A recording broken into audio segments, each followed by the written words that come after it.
NASA 557, contact tower 128.15. Caution, caution. Manual, fuel, manual, fuel. I'm John Goglia. I'm Greg Fife. And I'm Todd Curtis. And we are the Flight Safety Detectives. Between us, we have over a century of aviation accident investigation and safety experience to draw on as we discuss issues that affect all of us. So we are qualified to share our perspectives on accidents and incidents and what can be learned from them for the future. We're proud to say that we have two sponsors that really relate to the topic of aviation safety: the Professional Aviation Maintenance Association, or PAMA, and Avemco Insurance. Later on in the show, we'll tell you how you can get a 5% discount on your insurance just for listening to the show. We don't just dissect the official reports. In every episode, we identify safety issues and take the mystery out of accident investigations. So maybe pilots and their planes can have safer flights ahead.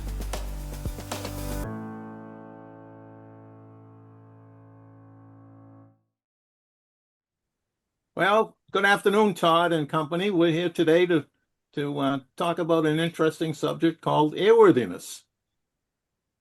And with us today, we have a couple of special guests. First one is Sarah MacLeod, the Executive Director of the Aeronautical Repair Station Association, well known worldwide by a lot of people. And we're also joined by Mike Borfitz, who is Kilroy Aviation, is his connection to aviation today. But in prior lives, like Todd, he was at Boeing and also at the FAA, and is responsible for a lot of the stupid decisions we have to work around today. Oh, pleasure, John. Hey, this is his way of getting job security, John. Give him a break. Now, for those of you begins. who are seeing these folks for the very first time, these are both previous guests on the show, and if I'm doing my job right, I should be flashing some episode numbers where you can find previous iterations of what they've had to say. And I promise everyone watching today that this will be an unredacted show. So if the conversation gets, how should I say it, hot and heavy, you will hear 100% of it. so, and today we all know one another, so that this thing may get out of control quickly. So this is going to be an interesting adventure today, maybe quite different than what we normally have. But airworthiness is a subject that's near and dear to pilots, mechanics, dispatchers.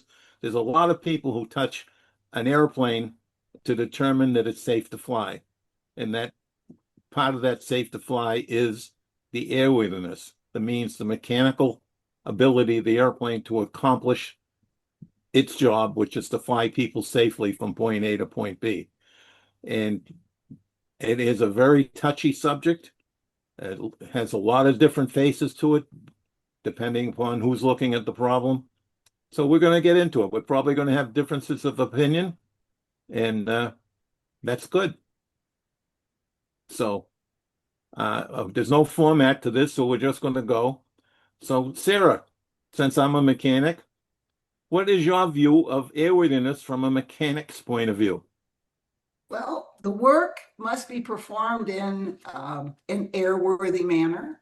And I think Section 4313, which every mechanic should probably have tattooed someplace, basically says you're going to do the job right. You're going to use the right equipment. You're going to use the right materials. You're going to use the right instructions, methods, techniques, and practices acceptable to the administrator that returns the item to at least its original or properly altered condition.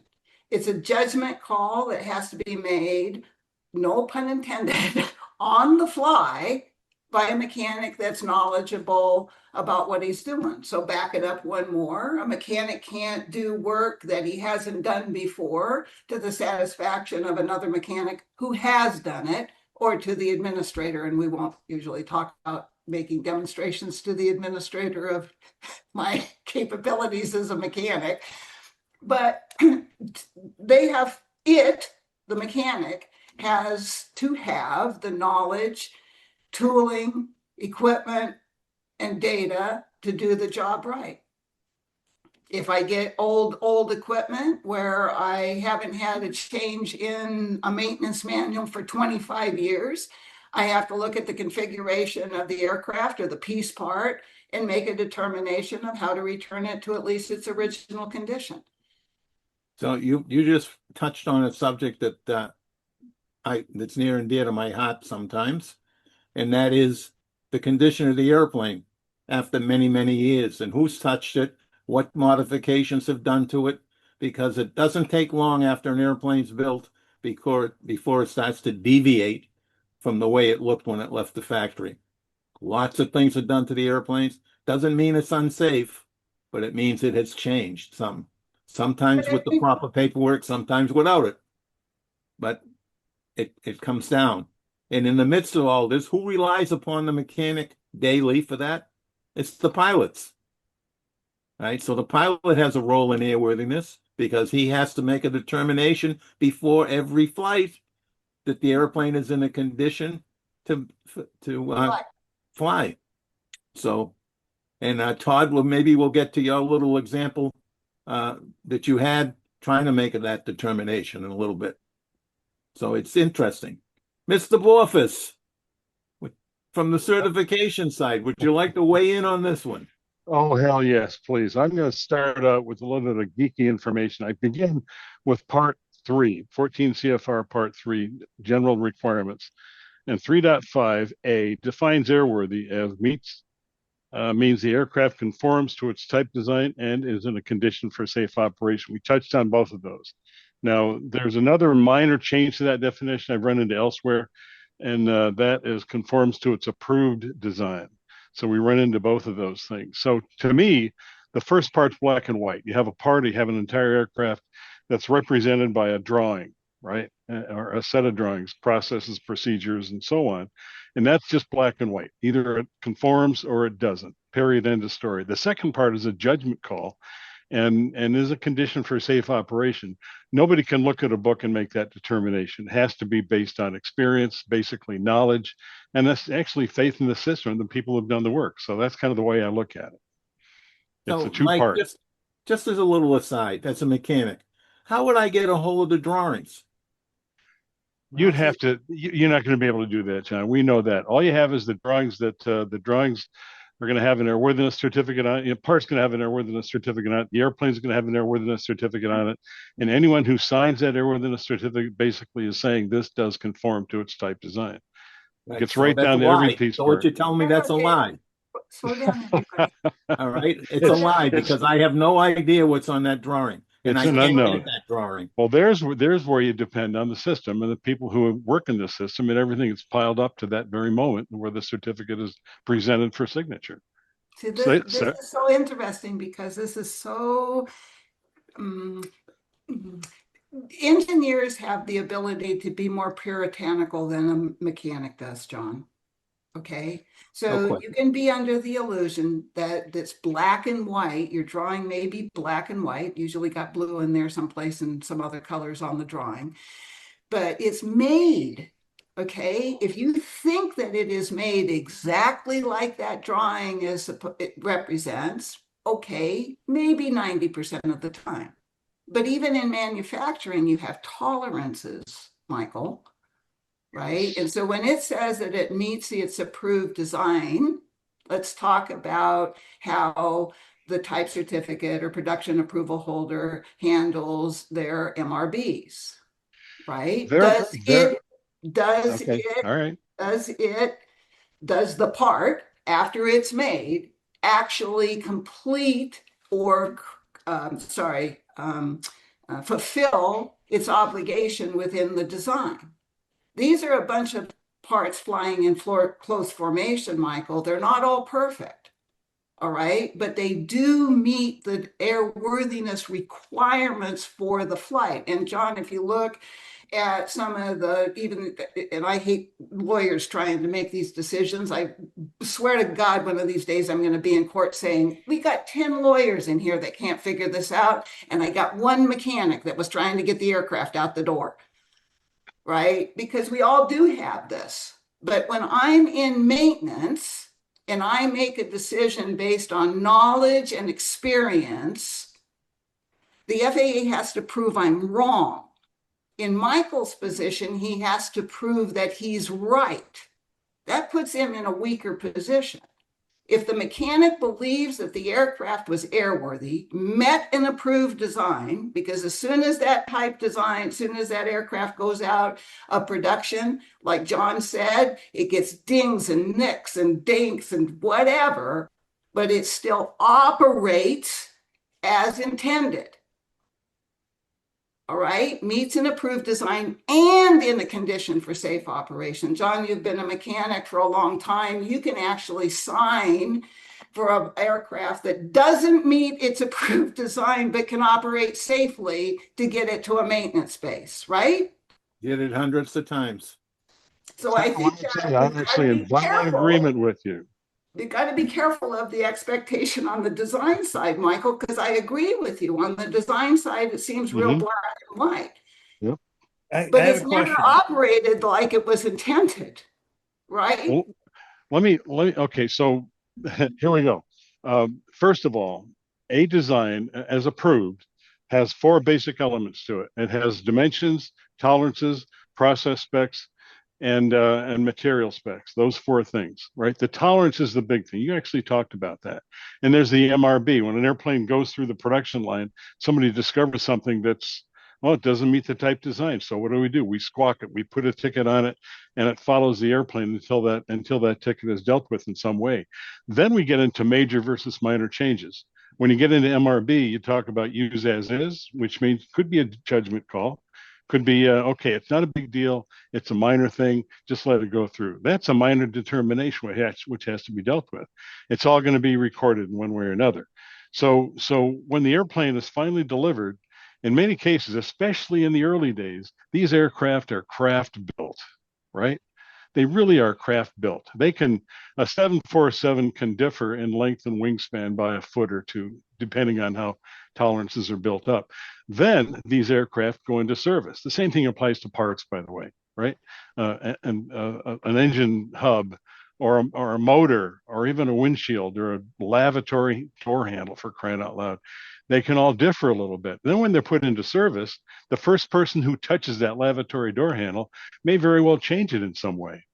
And there's where things get a little bit messy. I mean, I use that word intentionally. It's a little bit messy because a baggage handler may very well ding the skin a little bit. Okay, somebody sees a ding. Are they going to ground the airplane? No, they're going to make a judgment call. Again, maybe. Yeah. When we ran, but John, one of the, I fell overlapping in a couple of areas. Number one, an ashtray, as you may or may not know, in a commercial operation, 121 is a no-go item. If the ashtray is broken because it was used as a coat hanger, because that's what they look like now, right? Is this little tiny thing. $4 million or something a year is spent because they have to replace the door. They can't go without the ashtray, or they have to block off the lab. Yep. Now, nobody uses the ashtray. Do you know what people use when they smoke in lavatories to put out their cigarettes? Are you ready for this? The trash can. You know, we've had a number of fires. When I was smoking in the bathroom when I was a teenager, we threw it in the toilet, for Christ's sake. There you go. You didn't start a fire in the trash can, all right? All right. What I'm just trying to say is the aircraft really unairworthy because the ashtray is broken? Not in a 91 situation, it wouldn't be. Do you understand what I'm saying? Because the higher degree of safety is with a 121. And Mike, when you make an aircraft, right, when you're at Boeing, you're selling to the highest degree of safety. But a lot of that equipment doesn't have to be on an aircraft if I'm selling it to John Travolta. Now, hold on a second. I got a case study that I've been building based on the comments here, trying to understand the concept of airworthiness for the semi-average person out there. You know, we had some discussions offline. Is airworthiness next to godliness, or is airworthiness in the eye of the beholder? So here's a case study. 4 people. You got the first officer, not the captain. You've got a flight attendant. You have the mechanic who's working on the airplane that day. And you have an executive of the airline who happens to have a background in engineering, was a designer, never flew, never was a mechanic, but is a high mucky-mucking organization. For some reason, one of these people decides that, hey, they're standing up, this plane is not airworthy, it should not fly. Who of those 4 people actually have the power to keep the airplane on the ground? The pilot does and the mechanic does. The first officer does Agree. over the captain? Oh, I'm sorry, love. That would depend on the airline, I'm The guessing. pilot in command, as defined by Part The 91. PIC is the one that actually, but the mechanic, if the mechanic is doing maintenance and refuses to approve it for return to service, the pilot better not bloody fly it. I mean, Yep, he here I am. can't, but he's replacing his opinion with the mechanics, and that's kind of dangerous for a pilot to do. But the VP of the airline, who is over in one form or another all the other 3 people's jobs, if they disagree with him or her, it could affect their careers in a negative way. Even though this executive has no regulatory power to ground the airplane, would You know, I natural human appreciate reaction be, well, let's do what the vice president says? I Well, appreciate the that, but operating manual for most airlines has a pecking order. So the mechanic, if he says, I'm not signing it, I don't agree with it, there is a procedure in the manual and policy and procedures, not the maintenance manual, that says who can override him.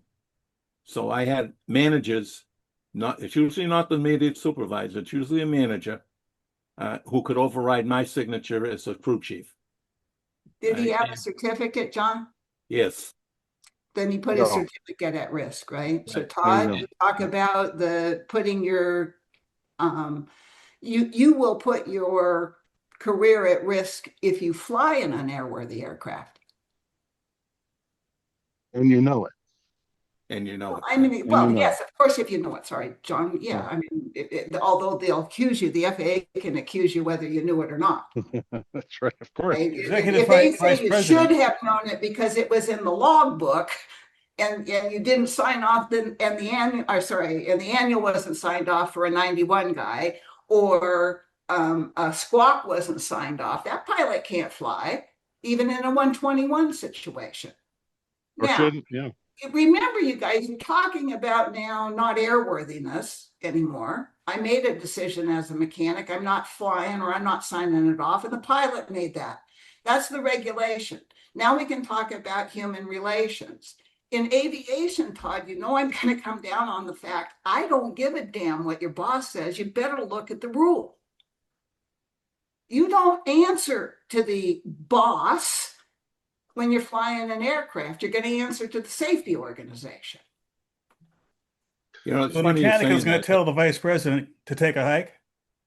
I would if I was a mechanic. Otherwise, I wouldn't be in aviation. This is what we expect, love. And that's what 14 CFR expects. Now, the fact that we're never going to fulfill it is a different issue. That's not true. I worked for some guys who did it. In fact, I had a supervisor, the VP of maintenance, called up in the morning. We were having a bad day across the whole system, and started to berate him on the fact that we had captured a few airplanes in Boston. And he turned around and screamed on the phone that I didn't break your goddamn airplanes. I'll call you when they're fixed. And he hung up. And then he looked at me and says, I'll be fired by noon. I said, he doesn't have the backbone to fire you for that by noon. Maybe he'll find something else, but he's not going to touch that one. Let me bring to your attention right now, brand new subpart D for 14 CFR Part 3. Subpart D reads falsification, reproduction, alteration, omission, or incorrect statements. It was published September 3rd, 2025. It is brand spanking new. It actually brought together all similar statements from all the regulations throughout 14, throughout Title 14, and put them into a single regulation. And everybody had best be aware of that. They were always there, though. 2112, 4312, 14512. The falsification was always there, Mike. They just brought it into one section, right? And they did change the language. Here's what's really interesting about this. Omissions now. You omit a life limit. Now, again, you have to have purpose. They have to prove that you had the intent. And by the way, it's not that damn hard when you really are falsifying. Well, if you, and in my defense, I did say I brought together all the old regulations. But Correct. if you had, for example, 3 or 4 major repairs, and you put something in a 337, and you left one of them out and signed it off, that would be an omission. Yeah, and you'd have to have done it on purpose, right? Yes. Yes. For the purpose of fraud or misleading somebody. Yes. Leaving it out, by accident is still supposed to be. Here's what happens, though, gentlemen. The aviation safety inspector ain't looking for innocence. Oh, shoot, I should have put it in there. Will turn into he knew it wasn't in there. Yep. So I get very nervous around it because you can make mistakes. Nobody makes paperwork perfect. John, I mean, geez, we've got this stupid legal opinion and et cetera that I can just put overhauled in a maintenance record, and that's enough. Well, it is under the regulation, but you and I need to know what parts were replaced. You need a whole bunch of other stuff in order to be able to make the next decision. To Mike's point, if I only change the oil, I guess that's preventative maintenance, but so the pilot changes the oil in a 91 situation and doesn't write it down, and he puts too much oil in his reciprocating engine. He had the right to do the maintenance. He was supposed to know what he was doing. He's going to fly an unairworthy aircraft. I don't know what you're doing in maintenance. Let me ask a question. Line of defense, man. We're the last line of defense. Look at some of these accidents that happened because maintenance didn't do its job.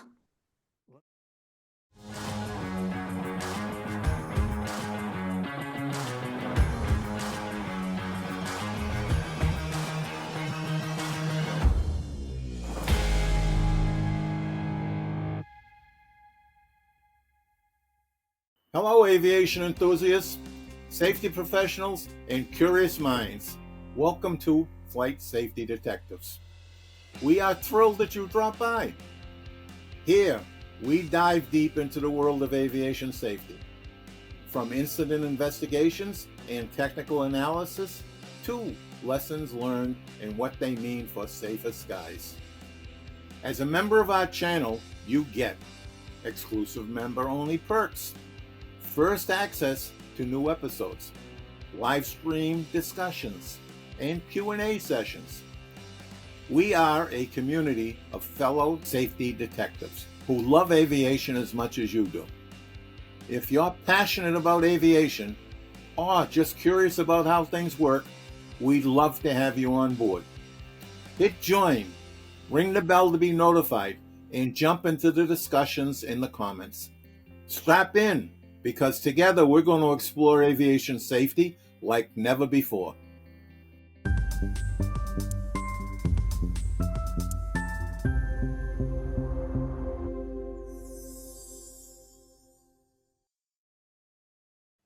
We have decades each of experience in the industry. We've seen all kinds of things firsthand, heard all kinds of other things secondhand. I'm speaking to the folks John and I especially deal with all the time, the young mechanics coming into the system.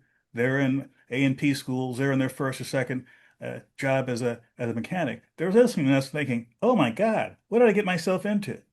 Right. So what advice or what examples are we giving to these folks by telling these, how should I say it, somewhat interesting tales? I think that it tells you that if you want to be the best, this is the place to be. You will always learn. You will always be, I mean, God, look at John. He never stopped learning. I've never stopped learning. You've never stopped learning. It's the perfect place for somebody that wants that kind of responsibility and takes it seriously and will learn and will say, no, I don't know. I mean, we talk about societal, machoism and all of the other things that prevent humans from doing the right thing. And this is why, my vice president of operations says, airworthiness is next to godliness, because we read a Bible called called the maintenance manual, called 14 CFR. And you can either read it for the positive results that you'll get, or you can read it to join the devil. We have this little phrase in Kilroy. It's performance and integrity. Basically, perform, do the very best job you can, which goes along with continue to learn. And then the integrity part is tell on yourself if you do something wrong or ask for help. And then once you do that, you fix it, you put it back into performance, you loop through it a couple times, make sure it's done properly, make sure that it's in place, you might say, and then go back to performance. But the integrity part is the important part. We cannot survive without integrity. I mean, going back to what we were talking about with the with an airworthiness certificate, I look at an airworthiness certificate, and I am absolutely dependent on the integrity of the entire system and every individual who's touched anything that led up to that particular point, whether it's an airworthiness certificate on an airplane or a part, a lavatory door handle again. But as a mechanic, I can be super, super suspicious, right? Because there are things that get missed during the operating day in a 121 environment, right? Sure. So, and the more you touch these aircraft, they're kind of like a human body. When I go into heavy check, in fact, it's interesting because John, the legislation, I don't know, 4 or 5 reauths ago said, we want to know the statistics of these planes that are coming out of heavy check. Well, the first 90 days out of a heavy check, you're shaking things out again. I mean, if you did major modifications, you're going to find that there's a lot of squawks in those first 30, 60 days. Yep. Is that the fault of maintenance? I mean, are we looking for error? I love the way that Congress wants us to all, fess up that we are, actually doing things badly all of the time, and we have to be checked all of the time. But you understand what I'm saying, gentlemen? I mean, we recognize some of these things, Todd, that'll make people fairly nervous, I suppose. If they're going to listen to it, then, go, do as much cross-examination of your car's mechanic. I found it interesting here that the press has been ripping Boeing every chance they get when it pops up that an airplane coming out of the factory has this problem or that problem, right? I work for an airline that received a lot of brand new airplanes while I was there. Right. And I hated it when I saw that I had a brand new airplane coming in, right? Because I knew what that meant. It was things all over the airplane that we had to go deal with that we never normally had to touch. But they're just things that weren't quite right when they came out, or only lasted just a short period of time before they showed up as having a problem. Let me ask a question. Well, you're saying like things like tools and rags and gas tanks, wires that are not connected to anything, and critters have been gnawing at things and they're broken before they get delivered. Are you talking about things like that? Yes. Mm-hmm. Right. In the later generation airplanes in the 80s and 90s, we're putting airplanes out like crazy. Occasionally, you would find a tool left behind. You didn't find rags. I never found any rags. And there were some wiring problems that there's splices all over the airplane. And sometimes it's just a shakeout, Todd. Yep. Sometimes it's just a shakeout, man. It was flown for 5 hours or something. What's the test flight, Michael, on every aircraft? It's a B1, B2. It's a shakeout, basically, what you said. Yeah, but it's only like 3 hours. In that neighborhood, yeah, because the assumption is the airplane is going to be complete. It's not in the operating environment of the carrier. Right. So unless maybe the first damn time that aircraft flew past a half an hour at a time. Mm-hmm. Unless problems are found, the tests are intended to look for problems, and they depend on prior tests, and also there's a customer flight as well. And let me ask you a question, basically just for fun. How complex are these airplanes? What's the likelihood that an airplane is going to be in perfect condition when it's delivered? Zero. Basically zero. Yeah, that's right. Yeah, yeah, and we know that things are going to happen because they're very, very complex. Their systems is what they are. That's even worse because these new airplanes are basically flying computers. Well, and they're so redundant on the redundancies of the redundancies that, we're going to run into some of these areas that doesn't bring an aircraft out of the air. Right. Let me The tell FAA you, needs a Department of Redundancy department. here's one of my favorite stories of my days at Boeing. As many of you know, Boeing has its 737 fuselages built in Wichita, and it's shipped on rail to the Puget Sound area. That's been going on for decades. In fact, I used to live in a part of town very close to one of the rail yards where they would like marshal them in before coming to the factory. I sometimes see half a dozen or so out there. Then one day I noticed there were like blanket-looking things on the sides of these fuselages. I asked around, they said, "Oh, we've had some issues. People out west would shoot at these things. We'd have to repair the holes before we Target practice. Yeah, bullet holes. Yes, Yeah, I mean, there it you was go. known for years, especially when you went through the mountain passes. Hmm. So Do some you of you think out there's there any are not laughing when respect? you hear this story. Any respect? Do you think there's any respect for aviation, Todd? I Well, mean, you that know what's was, what do you funny? call it? Was it primer? Is that what they call the green stuff? It's That's like really right. shiny and green. It's like really pretty. Yeah, can't miss it in the woods. Yeah, nice shade of green. We've been talking about these subjects that the group, as a group, we know about here, but the people listening to this podcast, and particularly mechanics and pilots, we're talking about subjects that they never even address at all. It's always in the background. Airworthiness is, like in the beauties in the eye of the beholder.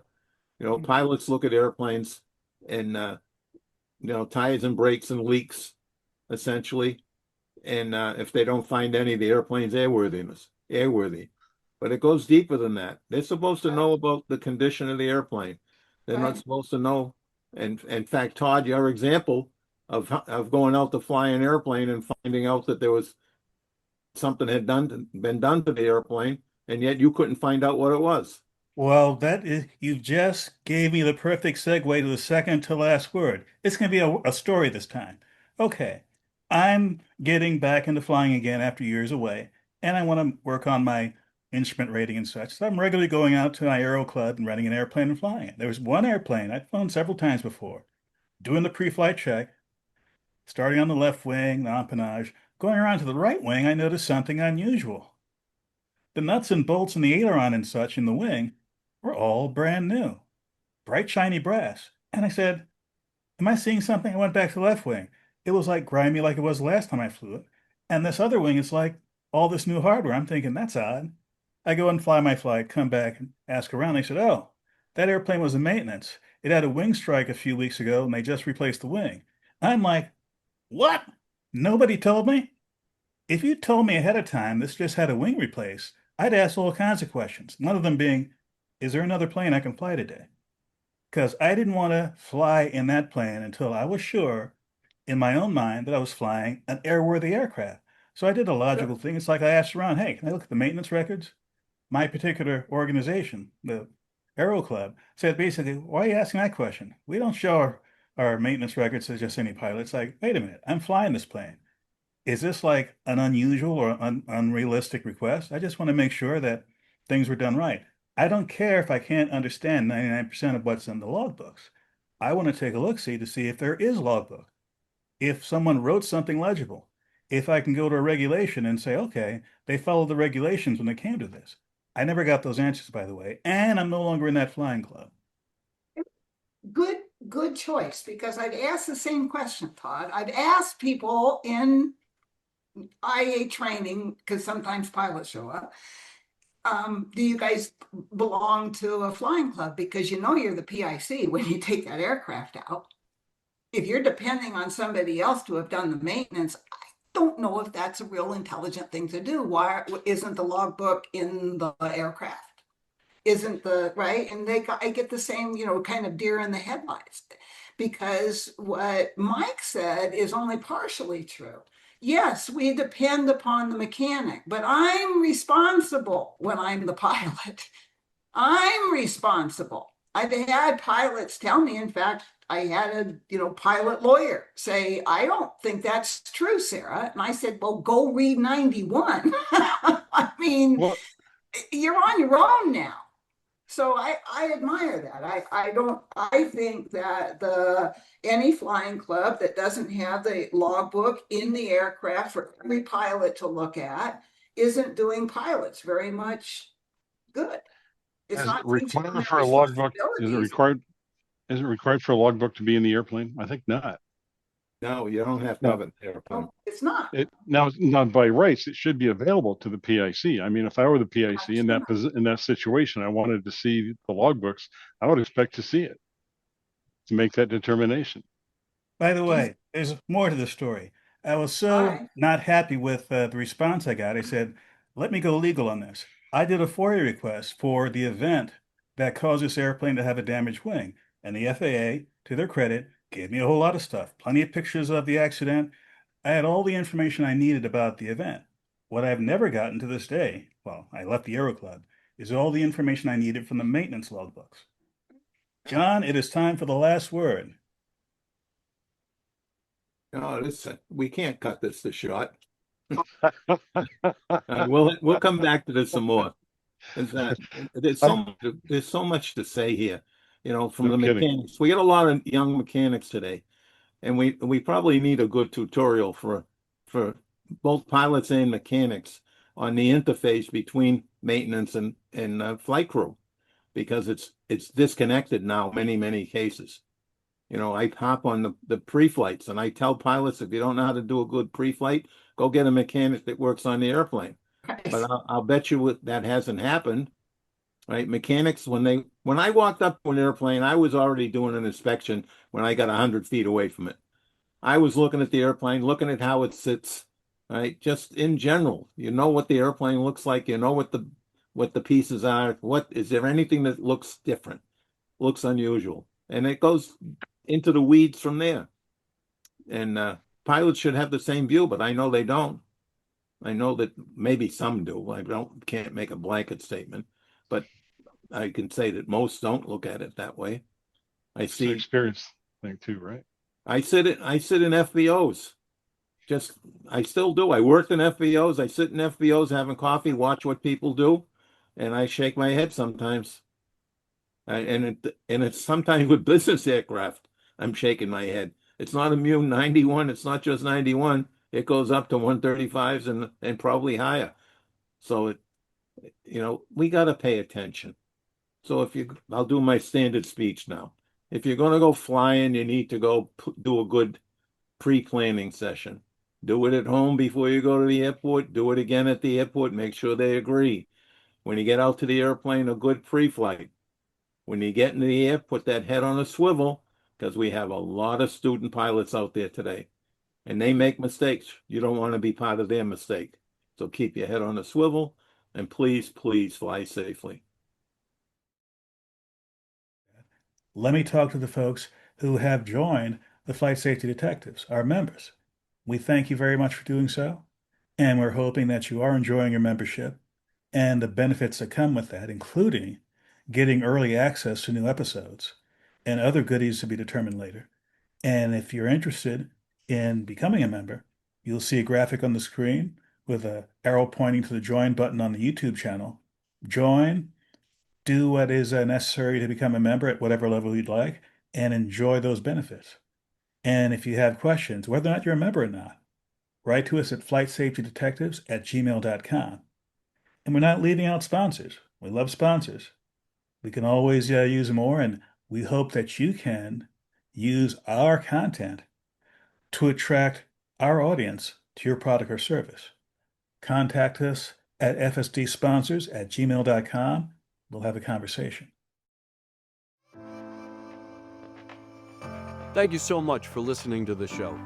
We really value all of our listeners and subscribers. Our podcast gets ranked by you. So if you like this, give us 5 stars inside your podcast platform. We want to keep the conversation going with you. So we'd love for you to engage with us on our social media channels. We're on Instagram, X, Facebook, LinkedIn, and of course, YouTube. You can email the show at flightsafetydetectives@gmail.com. By the way, if you're watching this on YouTube, we're working on growing this channel, and it really helps if you all comment. So please do that. We read them all. And be sure to subscribe. For decades, Avemco Insurance Company has been an advocate for pilot safety by promoting and sponsoring continuous pilot training and education. One of their initiatives has been to reward pilots who actively participate in being more proficient, with savings on their insurance premium through the Avemco Safety Rewards program. Pilots save by earning new ratings, getting recurrent training, participating in the Fast Team Wing program, and listening to podcasts like ours and other Avemco-related courses and training. Call 888-879-0389 for a free quote, or visit avemco.com/flightsafety. Don't forget to tell them the Flight Safety Detective sent you for an automatic 5% off.